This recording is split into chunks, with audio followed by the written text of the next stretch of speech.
নমস্কাৰ জনাইছো any time দৰ্শকলৈ। ৮৪ নং বাটনাবাটি গাঁও পঞ্চায়তৰ নৱনিৰ্বাচিত সদস্যৰ দ্বাৰা সভানেত্ৰী নিৰ্বাচিত কৰাৰ লগতে পঞ্চায়তখনৰ নিৰ্বাচিত প্ৰতিনিধিসকলৰ শপত গ্ৰহণ অনুষ্ঠান সুকলমে সম্পূৰ্ণ হয়। আজি চেঙা উন্নয়ন খণ্ডৰ কাৰ্যালয়ত সভাপতি সভানেত্ৰী নিৰ্বাচিত প্ৰক্ৰিয়াৰ লগত জড়িত বিষয়সকলৰ উপস্থিতিত ৮৪ নং বাটনাবাটি গাঁও পঞ্চায়তৰ ৯জন সদস্যৰ সমৰ্থনত ৰাছিদা পাৰভিনক সৰ্বসন্মতিক্ৰমে সভানেত্ৰী নিৰ্বাচিত কৰা হয় আৰু উপসভাপতি হিচাপে আজাহাৰ আলীক নিৰ্বাচিত কৰে। উল্লেখ্য যে নতুনকৈ নিৰ্বাচিত সভানেত্ৰীগৰাকী পঞ্চায়তখনৰ বিভিন্ন জনৰ আশীৰ্বাদ ও শুভেচ্ছা গ্ৰহণ কৰি কয় যে মোৰ এই সফলতা পঞ্চায়তখনৰ সমূহ ৰাইজৰ আশীৰ্বাদ আৰু প্ৰচেষ্টাতহে সম্ভৱ হৈছে। গতিকে আগন্তুক দিনত মোৰ এই সতীৰ্থ সদস্যসকলৰ লগত গঠনমূলক আলোচনাৰে সৰ্বসাধাৰণ ৰাইজৰ দিহা পৰামৰ্শ লৈ সদায় ৰাইজৰ কাম কৰি যাম। ইয়াৰ উপৰিও চেঙা সমষ্টিৰ বিধায়ক আশ্ৰাফুল হুছেইনে নৱনিৰ্বাচিত পঞ্চায়ত কমিটিৰ সভানেত্ৰী ৰাছিদা পাৰভিনৰ লগতে পূৰ্ণাংগ কমিটিৰ শুভেচ্ছা জনাই কয় যে সভানেত্ৰীগৰাকী আমাৰ দলৰে সক্ৰিয় কৰ্মী। গতিকে আগন্তুক দিনত গাঁও পঞ্চায়তখনৰ সমূহ ৰাইজৰ কল্যাণৰ হকে যাতে কাম কৰি যায় তাৰ বাবে দিহা পৰামৰ্শ আগবঢ়ায়। News desk report any time. প্ৰিয় কৰ্মী বাটনাবাটি গাঁৱৰ ৰাছিদা পাৰভিন এইবেলি সদস্য পদত নিৰ্বাচিত হৈছিল আৰু আজি বাটনাবাটি গাঁও পঞ্চায়তৰ 10জন সদস্যই মিলি তেখেতক সৰ্বসন্মতিক্ৰমে বিনা প্ৰতিদ্বন্দ্বিতাত আজি সভাপতি হিচাপে নিৰ্বাচিত কৰিছে।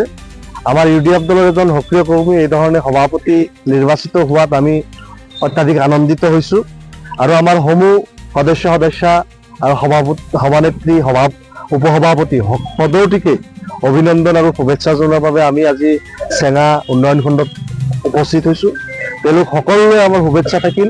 অনাগত দিনত জনগণৰ পক্ষত জনগণৰ হকে চৰকাৰী বৰাদ্দকৃত ধন আৰু জনগণক নিজৰ মেধা নিজৰ শ্ৰমৰ জৰিয়তে যিমানখিনি সজাগ আৰু সচেতন কৰিব পাৰি তাৰ কাৰণে যাতে সমাজৰ কাৰণে 10জনৰ কাৰণে এওঁলোকে যাতে কাম কৰি যায় তাৰ কাৰণে মই এওঁলোকলৈ পৰামৰ্শ আগবঢ়াইছোঁ আৰু মোৰ অন্তৰস্থলৰ পৰা চৰ্চাপুৰীবাসী পশ্চাৎপদ সেই জনগণৰ হৈ তেওঁলোকে এক বলিষ্ঠ কণ্ঠ হ'ব বুলি মই আশা ব্যক্ত কৰিছোঁ।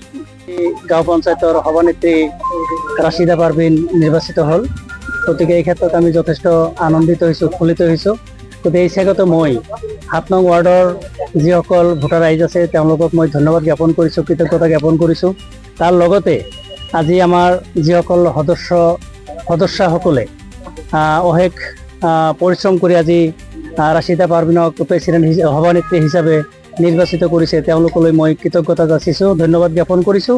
আৰু আমাৰ ৮৪ নং ধৰ্মপুৰ বাটনাবাটি গাঁৱৰ সমূহ ভোটাৰ ৰাইজে আমাক যি ধৰণৰ আশীৰ্বাদ আৰু মৰম দিছে গতিকে সেই ক্ষেত্ৰত মই তেখেতসকললৈ শুভেচ্ছা জ্ঞাপন কৰিছোঁ আৰু কৃতজ্ঞতা জ্ঞাপন কৰিছোঁ। সভানেত্ৰীগৰাকী যিহেতু আপোনাৰ আগন্তুক দিনত পঞ্চায়তৰ হৈ